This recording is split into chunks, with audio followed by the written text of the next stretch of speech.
Колеги, доброго дня. Розпочинаємо наш робочий день з Good afternoon, colleagues. We start our working day with a briefing of Colonel Andriy Lysenko, who is the spokesman of the Information and Analytical Center of the Council for National Defense and Security.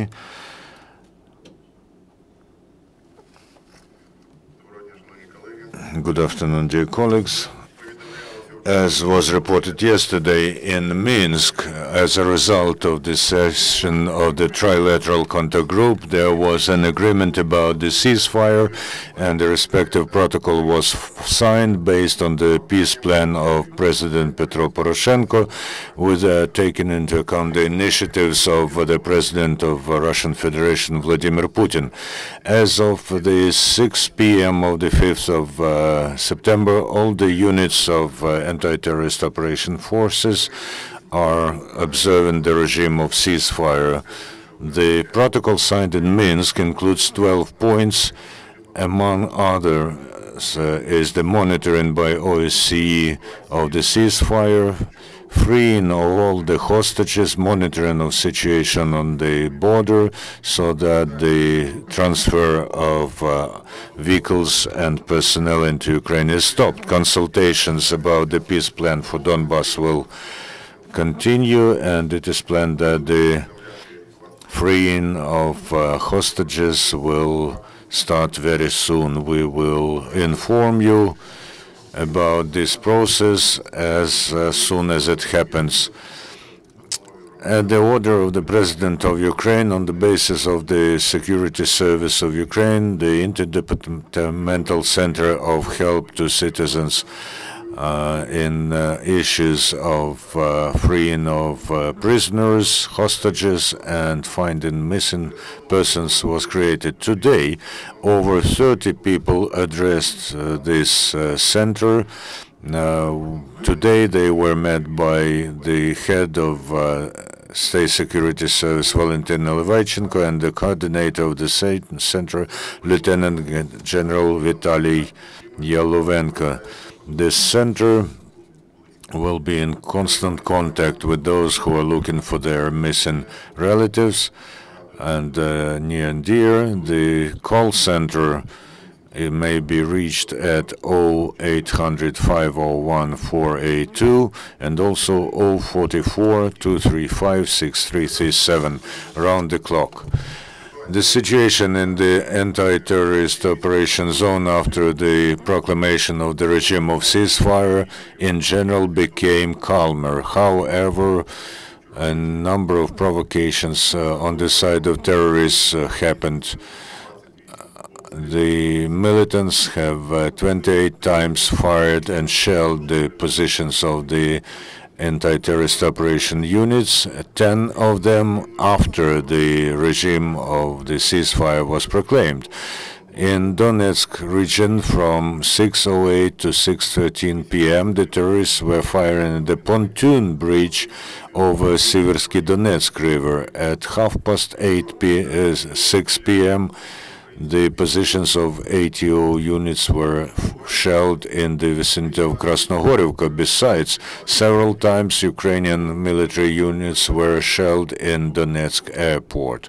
In Luhansk region, at 6:40 p.m., the terrorists fired from mortars at the road checkpoint of the units of anti-terrorist operation in the vicinity of Zolote. At 9:44 p.m., they fired from small arms to the base of the Ukrainian military next to the village Popasne. At 11:30 p.m., they fired at the Ukrainian road checkpoint next to Frunze village. At quarter to midnight, from small arms, they fired at the road checkpoint next to Zolote. After 6 p.m., there are no losses among Ukrainian military. Before the regime of ceasefire was proclaimed, the Russian military units tried to storm the village of Shirokine, 20 kilometers to the east of Mariupol. 12 armored vehicles and almost 60 military were taking part in this on the side of our enemy. However, the Ukrainian armed forces repelled the attack. 3 armored personnel carriers, 4 tanks, and up to 20 military from the armed forces of Russia were liquidated. Also, Ukrainian armed units have repelled a attempt to storm Debaltseve in Donetsk region.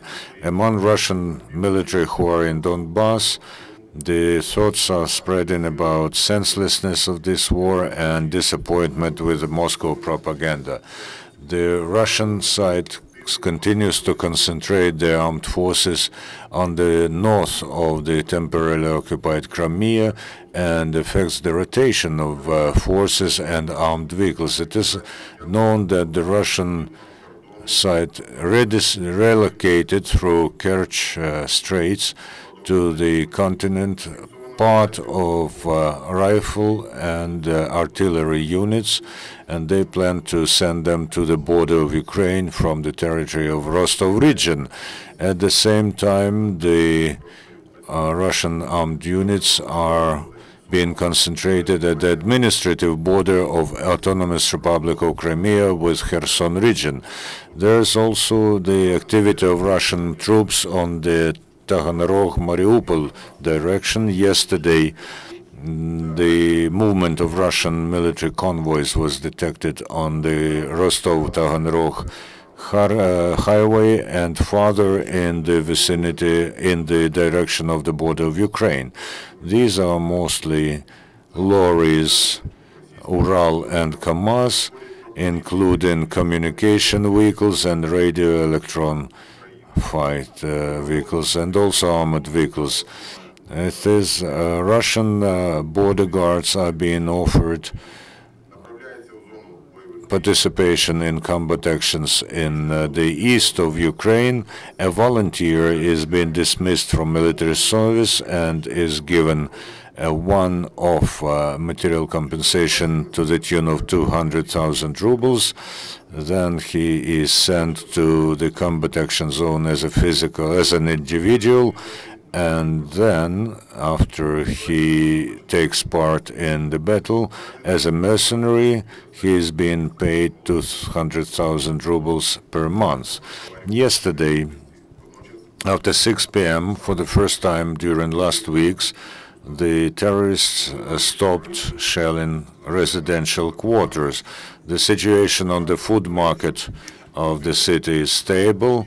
At the same time, the situation with banks' work is complicated. The tension rises within the milieu of terrorists.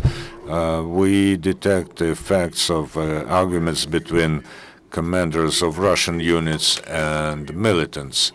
And the militants refuse to fulfill orders from the military.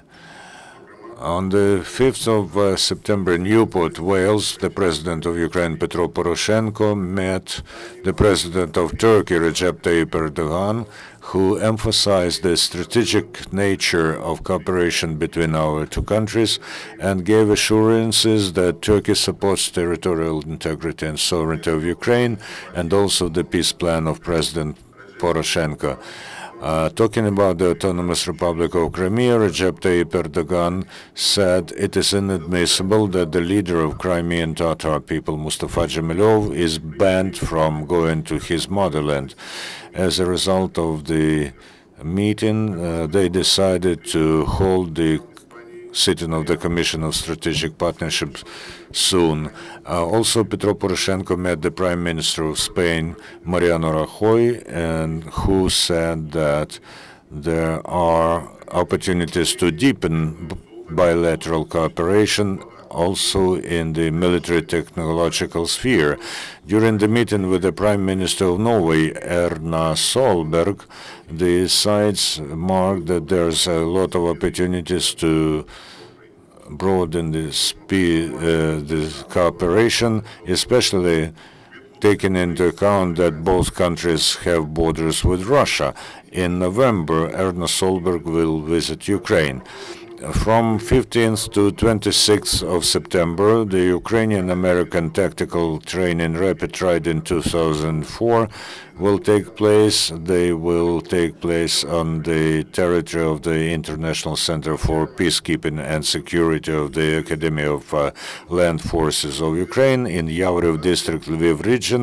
433 officers and cadets of the Academy of Land Forces will take part, and also 670 participants from 15 countries of the world. The main aim of the Ukrainian-American Tactical Training Rapid Trident 2014 is the preparation of staff officers and personnel of the multinational battalion for planning and carrying out the peacekeeping operations. The International Center of Peacekeeping and Security was formed on the basis of General Military Testing Ground 232 of Land Forces of Ukraine in November 2007. This is the biggest testing ground in Europe to train units of land forces. Its area being 240 square kilometers. There's brigade tactical training with combat firing from all kinds of weapons, artillery, and anti-aircraft means. Also dropping bombs up to 500 kilos and launching unguided missiles from helicopters and from tanks, also from armored personnel carriers. The center also prepares special units, aeromobile units, including dropping the parachutists, and the permit for the participation of foreign military in the trainings on the terrain of Ukraine was issued on the 1st of April this year by the Ukrainian Parliament. Any questions? Of humanitarian corridors, whether that's already taking place, and when negotiations are expected to continue on further steps.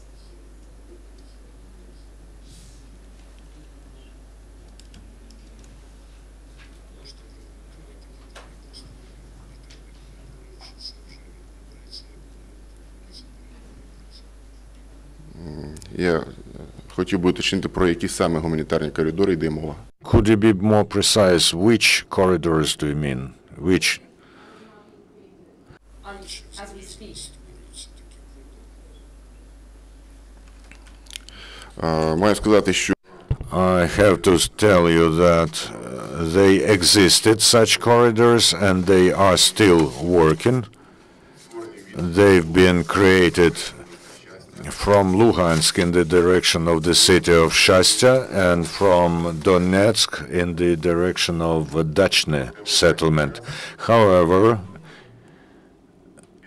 lately the intensity of use of these corridors has fallen down.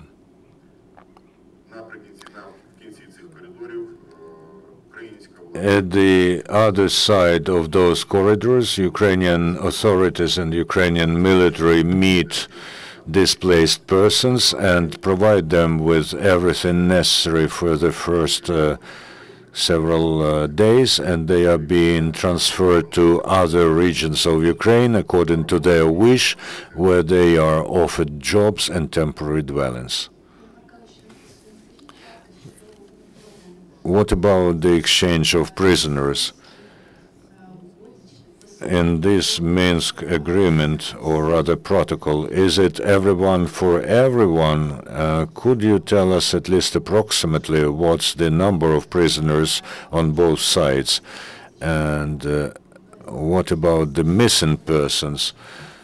How many people are missing in the anti-terrorist operation zone?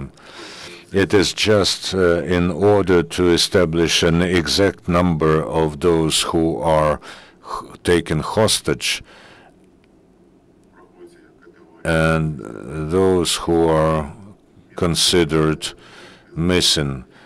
the interdepartmental center at the State Security Services created, not just to take as true the information given by the terrorists. We have to know this from relatives and near. We still cannot provide you with exact figures about hostages and those missing. I can tell you only that it is definitely more than 200 people, because the list was provided 5 days ago to a public coordinator engaged in freeing the hostages, Volodymyr Ruban. So what about the agreement? Does it relate to everybody, for everybody on this territory? Our task is to free all our guys who are there, and we are ready to meet the demands that stem from terrorists and that do not violate the norms of international law. We want to free them as soon as possible. And the terrorists, by the way, say that they also do not want to hold them for considerable time, because if there are many hostages, then they have to be fed and had to be guarded. And that's why the terrorists are also interested in handing over those people to us. Can we see first exchanges today? Because the president's administration said so. We started the preparatory work yesterday. The contacts are being established with militants, with terrorists who are holding our hostages. We are ready to start the process today. As soon as it starts and we have results, we will tell you.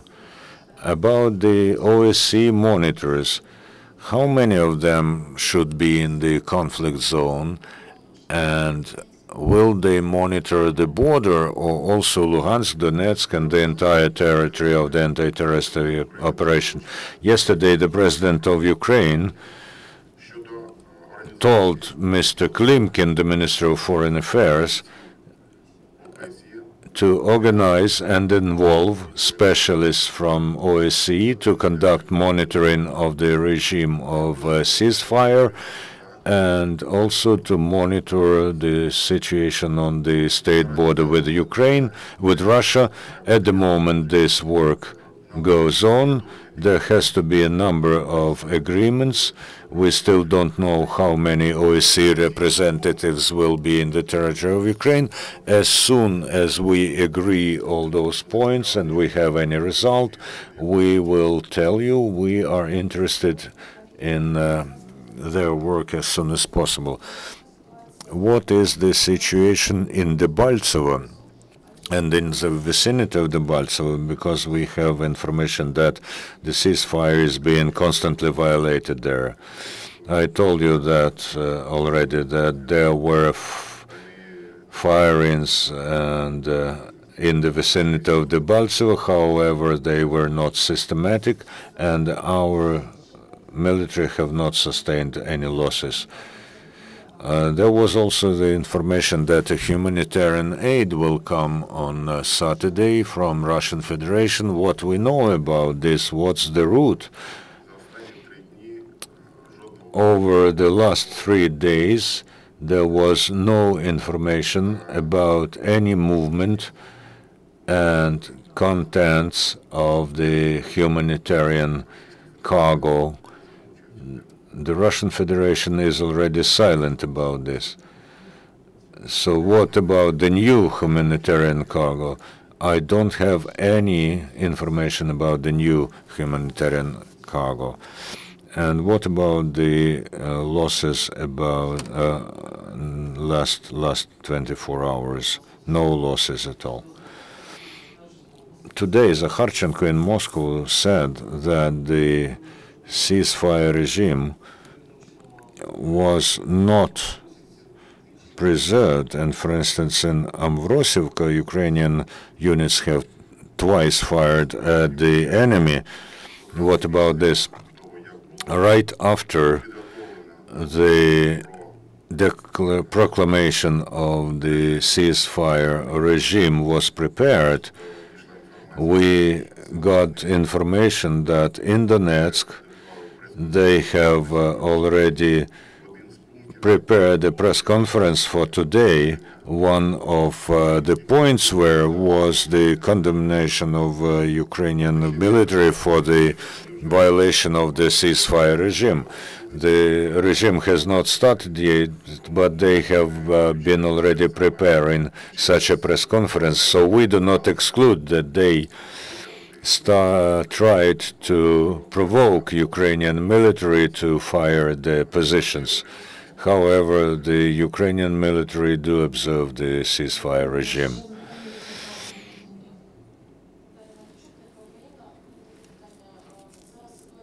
Today, the situation in Mariupol, what is the situation in Mariupol now? The situation there is stable. Yesterday, our military were able to repel Russian mercenaries and Russian army units to Novozovsk, and the enemy lost 4 tanks, a armored personnel carrier, and up to 20 personnel. Then there were no attempts to attack Mariupol. Did the Ukrainian military sustain any losses? Not during the last day. What about the combat actions at Shirokine, and what about the losses among the peaceful population? Yesterday they said that 2 kids died. Over the last 24 hours, among the peaceful residents, two adults and 1 child died. That's what was happening on our territory. Could you be also more precise about the border with the Crimea? Is there a rotation of Russian military, or do you see the increase in the number of Russian military? There's maneuvering and rotation, but there's no increase in the numbers. You know, they don't have any potential for increase because there are 15,000 Russian troops on the territory of Crimea. And of course, on the border, there's rotation and relocation. Are we increasing our military presence to counteract? You know, we have enough forces there in order to contain their probable aggressive offensive.